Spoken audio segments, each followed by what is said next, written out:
भाभी आसानी से ना मिलने देंगी कान्हा से, पर उसे देखे बिना रहा भी तो ना जा रहा मुझसे। कहाँ है वो? मुझ पे बहुत क्रोध है उन्हें। इतने शीघ्र शांत ना होगा, उन्हें मनाना तो पड़ेगा ताकि मैं नंद भवन में फिर से बिना किसी रोक टोक के आ जा सकूं। पर क्या बोलूं, कैसे मनाऊं उन्हें?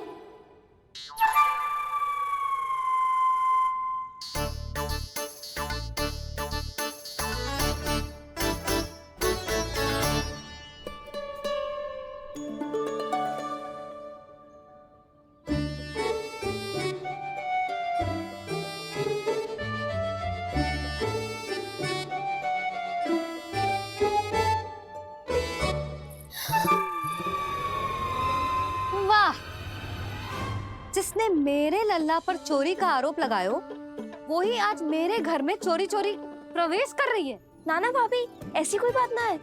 मैं तो बस ये देखने आई थी कि जसोदा भाभी का क्रोध शांत हुआ कि ना?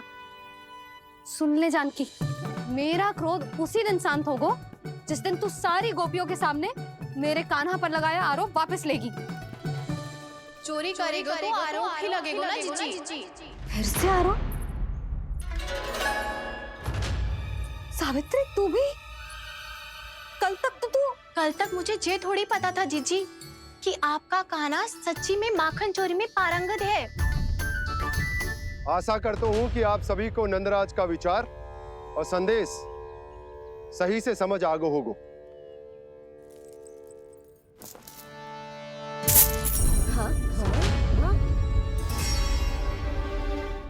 सिक्कों की खनक बता रही है कि पोटली कितनी भारी है। एक ही दिन में कितनों धन पा गई जे। हमें भी इससे अधिक धन अर्जित करना होगा, तभी तो हम अपने उज्जवल का भविष्य उज्जवल कर पाएंगे। पहली बार कछु बुद्धि की बात की है तूने।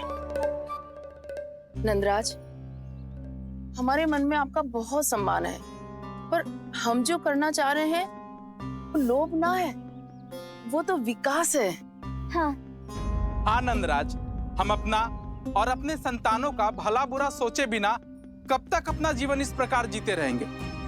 फिर पिछले 4 वर्षों से हमने आपको कर भी तो ना दियो है। मुझे तो लगता है कि नंदराज की बातों पर शांति से सोच विचार के बाद ही कुछ निर्णय लेना चाहिए। ऐसा मौका बार बार ना दो। नहीं, हमें सोच विचार कर निर्णय लेना है सबने।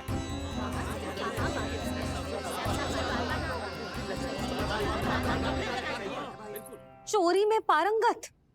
हाँ जीजी, उसने टोली बनाई है और उसका नाम भी रखा है चौर्य विद्या प्रसारण टोली, और आपका कान्हा उसका अध्यक्ष है। अच्छा, तो कान्हा पूरी टोली लेकर आया था चोरी करने तेरे घर? और नहीं तो क्या। पर एक बात बताऊं जीजी, मेरे बलदर को देखकर किसी का साहस ना हुआ भीतर जाने का, पर आपका कान्हा इतना साहसी है कि बिना भयभीत हुए इतने भयंकर बैल के निकट चले गए। सच्ची? और तेरे रक्षक बैल ने कुछ ना किया उसे? है ना अचरज की बात। क्रोध के स्थान पर वो तो उसके सामने ऐसे झुको जैसे कि प्रणाम कर रहा है? और जीजी, आपका कान्हा साहसी ही ना, बहुत चतुर भी है। मैंने मटकियां बहुत ऊपर लटकाई थी, पर बताओ कि बिना चौकी के मटकी को नीचे उतारने का उपाय किसने ढूंढा? किसने? आपके चतुर कान्हा ने। उसने अपने सखाओं को पर्वत बनायो और एक पक्के सेनापति की तरह बिना भयभीत हुए उनके ऊपर चढ़ गयो और मटकियां उतारने लगो, और एक ही ना, तीनों की तीनों मटकियां उतार ली। तीनों? हाँ जीजी, और वो इतना दयालु है कि पहले एक मटकी का माखन सब में बांट दियो, और फिर बची हुई 2 मटकियों में से एक मटकी अपने सखाओं को दे दी, और फिर दूसरी मटकी एक भूखे वानर को दे दी। और फिर जब मैं उसके सामने जाके प्रश्न करने लगी तो उसने मुझे अपने तर्कों के जाल में उलझाया और बड़ी आसानी से सिद्ध कर दिया कि वो तो परोपकार कर रहा था।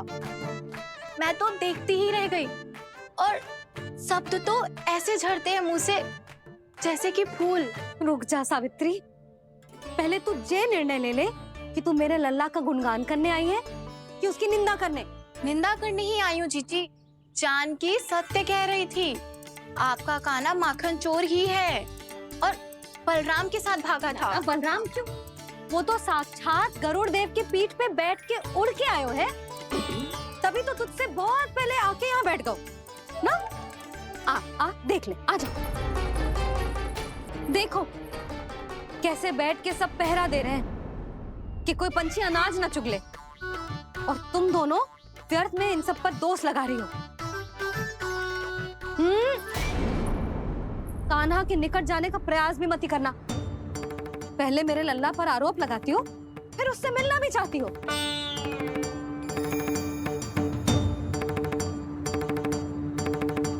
पर जीजी चोरी? अरे उसे तो चोरी का अर्थ भी ना पता होगा। तुम दोनों को नारायण का भय भी ना है क्या? हाँ, मेरे लल्ला पर आरोप लगाने से पहले तुम दोनों को लज्जा ना आई? हे नारायण, अब आप ही बताओ मैं क्या करूं। लग तो है किसी की घोर दृष्टि लगी है कि बार बार मेरे लल्ला पर आरोप लगते हैं। किसी की क्या, तुम दोनों की दृष्टि लगी है। या तो तुम दोनों मनगढ़ंत कथाओं को सत्य बताना छोड़ दो, या फिर कृपा करके मेरे घर आना बंद कर दो।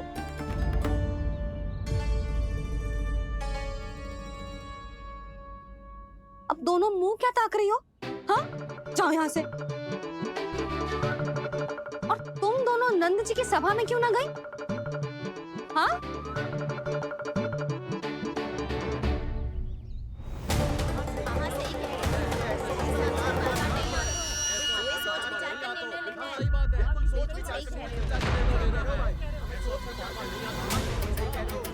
जी कौन? पहले तो कभी ना देखो इसे।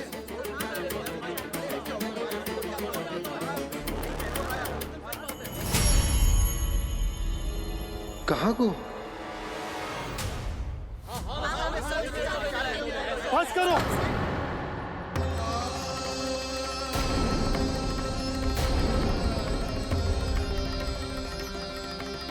मेरी आंखों के सामने मैं गोकुल में इस तरह फूट पड़ते ना देख सकता।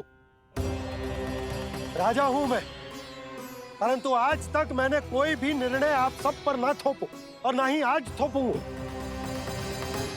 मुझे पता है आप सबके पास कल सूर्यास्त तक को समय, इसीलिए मेरी विनती है कि आप घर जाकर रात्रि को इस बात पर पुनः विचार अवश्य कीजिएगा। सोचिएगा कि कोई भी व्यापारी अविश्वसनीय रूप से सस्ता क्रय विक्रय क्यों करेगा, जब तक कि उसका कोई छुपा हुआ लाभ ना हो।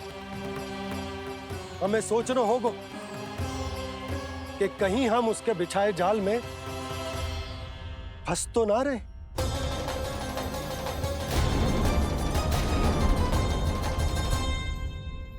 बच गए भैया, जैसे तैसे ही सही, पर समय से पहले पहुंच ही गए हो। सावित्री मौसी कनेक सी बात को इतना बड़ा चढ़ा के बोल रही थी जितना उज्जवल भी ना बोलतो।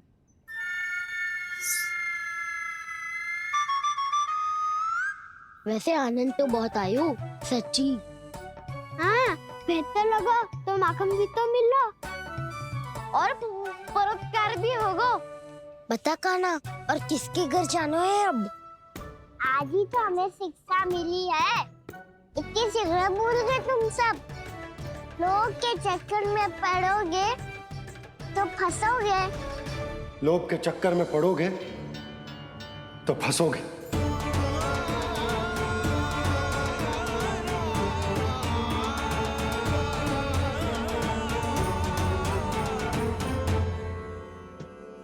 चोर, चोर कह रही है मेरे निर्दोष से बालक को।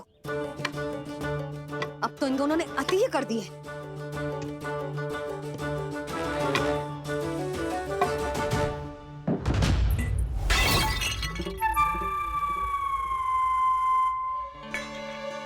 से भी अभी फूटना था। वैसे ही मैं इतनी चिंतित हूं। कैसे समझाऊं इन गांव वालों को?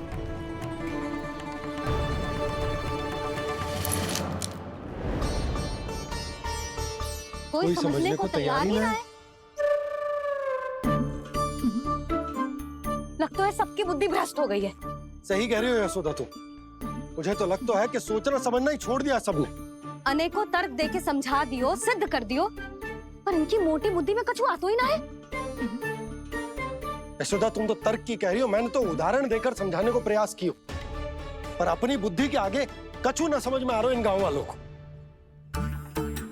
क्या सारे के सारे गांव वाले मेरे लल्ला पर आरोप लगा रहे हैं?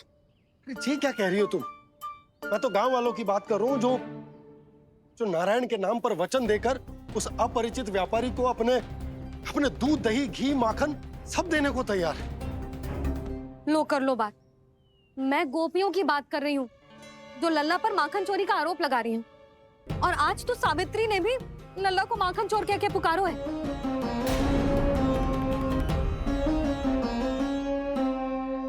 सावधान यशोदा, कहीं बड़ा होकर माखन चोर ना बन जाइए।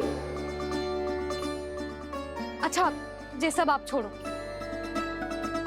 स्त्रियों की बात है, मैं संभाल लूंगी। आप ये बताओ सभा में क्या हुआ? गोकुल में फूट पड़ गई यशोदा, लोभ की फूट।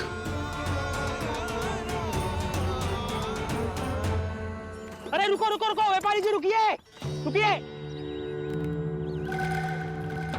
नंदराज ने प्रयास तो बहुत किया था व्यापारी जी, पर कुछ व्यक्तियों को छोड़ करके किसी के कान पे जूं तक नहीं रेंगी। इसका अर्थ फूट पड़ चुकी है लोभ की वजह से। बहुत ही शुभ समाचार लाए हो गुप्तचर। अब शीघ्र ही दिखेगा लोभ का चमत्कार।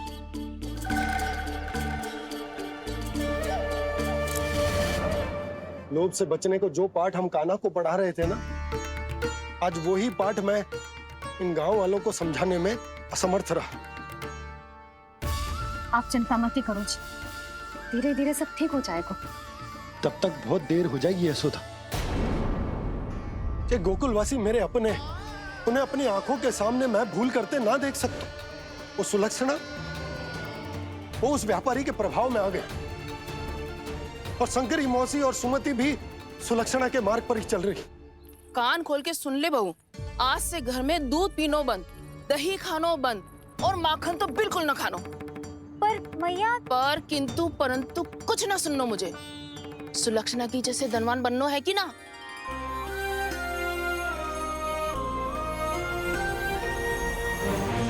तो फिर जैसा मैं कहती हूँ वैसा कर, तभी तो अधिक से अधिक दूध, दही, माखन बेचकर अधिक से अधिक धन अर्जित कर पाएंगे हम। सुलक्षणा को उस व्यापारी की तरह धनवान बनना है और शंकरी मौसी को सुलक्षणा की तरह। ऐसे तो पूरा गांव ही लोभ में पड़कर कल उस व्यापारी के पास पहुंच जाएगा। अब तो फिर स्त्रियों को मुझे अपने ढंग से समझाना पड़ेगा।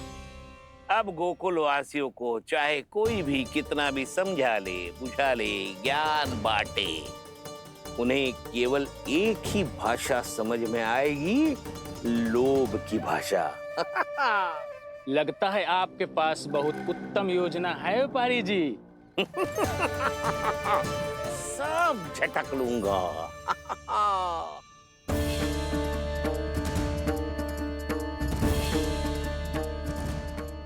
आपको क्या लगता है प्रभु, मैया के समझाने से गोपियाँ समझेंगी?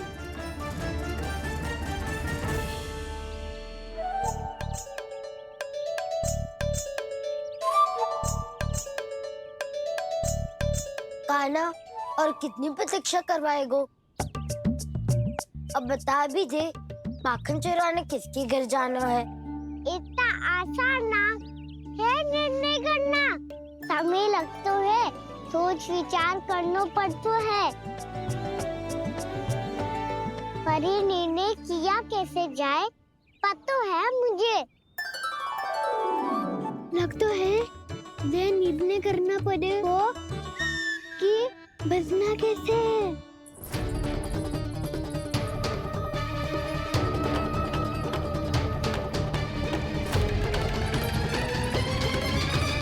सावित्री मौसी ने हमारे चौरे विद्या प्रसारण के बारे में सबको बता दियो क्या?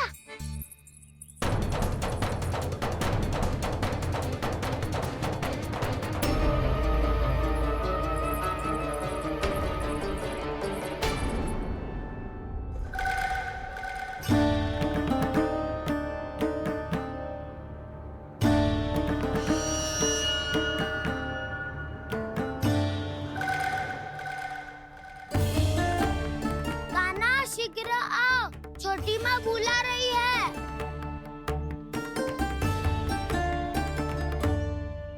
अब डांट भी पड़ेगी और कुटाई भी होगी। चौरी विद्या प्रसारण कल ही आरंभ हुआ था और आज ही समाप्त हो जाएगा। सब इतने गंभीर क्यों है आज? गंभीर तो होंगे ही ना दाऊ, क्योंकि मैया आज अच्छा वाला पाठ पढ़ाने वाली है।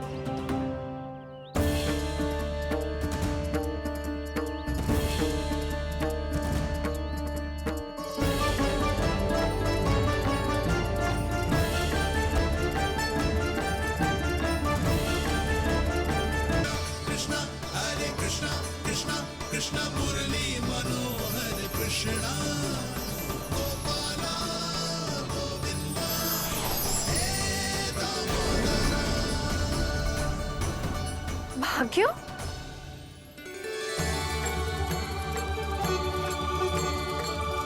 कान्हा, एक तो चोरी की और ऊपर से मूर्ख बना के भाग को। ये ठीक ना है। मुझे यशोदा जीजी को बताना ही होगा, और वो भी इसके घर पहुंचने से पहले।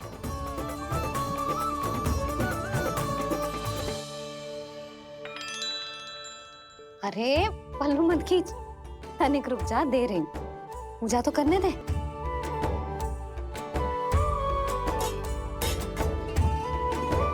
ले, अब जितना मन करे उतना प्रसाद खा।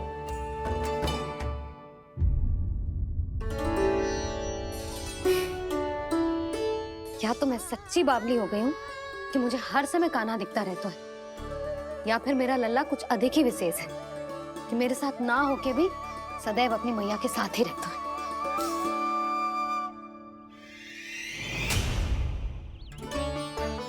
आ गए तुम दोनों? चलो आओ, बैठ जाओ। जशोदा जी बता तो दो, सवेरे सवेरे क्यों बुलाया है हम सबको? रुको, इतनी शीघ्रता क्या है? पहले इन बालकों को कुछ खिलाने तो दो। अभी खेलने निकलेंगे ना, पूरी दोपहरी दिखाई ना देंगे।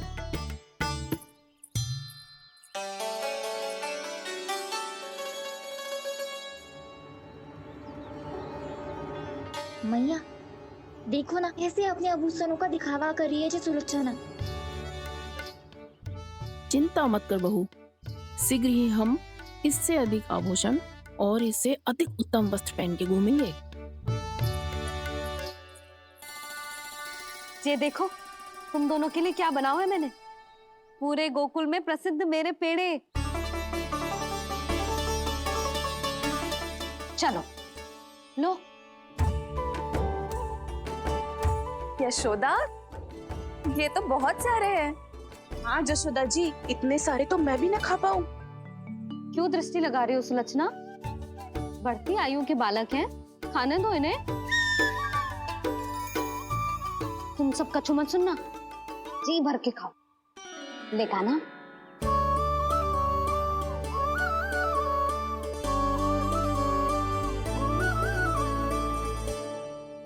हे नारायण, मैंने अपने कान्हा को जो सिखाओ है, बस वे उसे स्मरण रखें और उसका पालन करें।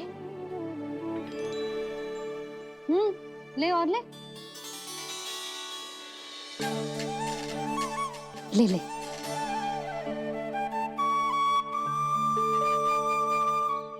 आज तो एक के बाद एक पेड़ मिल रहे हैं, वो भी बिना रोक टोक के। मैया दो के बाद तीसरी मिठाई बड़ी कठिनाई से खाने देती है, पर आज सादा लाड पेड़ों के माध्यम से जिता रही है। कछु तो रहस्य है। प्रभु, क्या आप भी वही सोच रहे हैं जो मैं सोच रही हूँ? कोई परीक्षा तो नहीं ले रही है ये? किस सोच में पड़ गए तुम दोनों?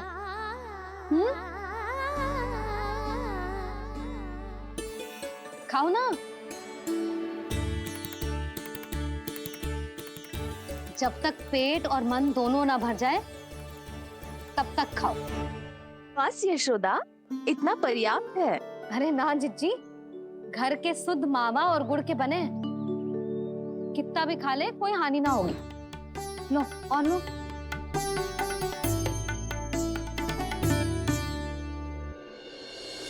प्रभु, परीक्षा ही है ये तो खाए जा रहा है, कहीं मेरी दी हुई सीख भूल तो ना खाओ, सारा खेल बिगड़ जाएगा। सदैव स्मरण रखियो लल्ला, लोग बहुत भयानक होते हैं, बहुत भयंकर। जे एक बार हमारे मन में प्रवेश करके हमें भीतर से ही जकड़ लेते हैं, इसके कारण हम अधिक से अधिक और अधिक से अधिक पाने की इच्छा करने लगते हैं। क्या हुआ कान्हा, रुक क्यों गए?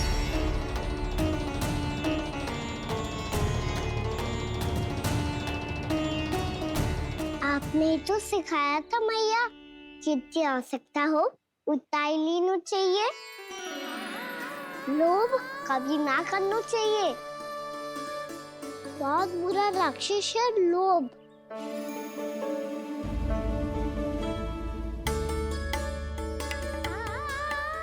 थोड़ा और खाने में कोई बुराई ना है कान्हा, ले ले। ना मैया, लो मैं अधिक खाऊंगा तो फिर पेट पकड़ के बैठना पड़ेगा।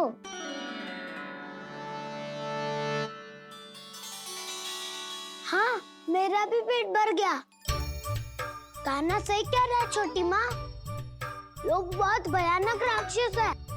जो भी लोग के चक्कर में पड़ेगो वो बहुत बुरा फंसेगो। अच्छा जाओ, जाके खेलो तुम दोनों। मैया, ये पेड़ अपने सखाओं के लिए भी ले जाऊं मैं? हाँ लल्ला, ले जाओ अवश्य।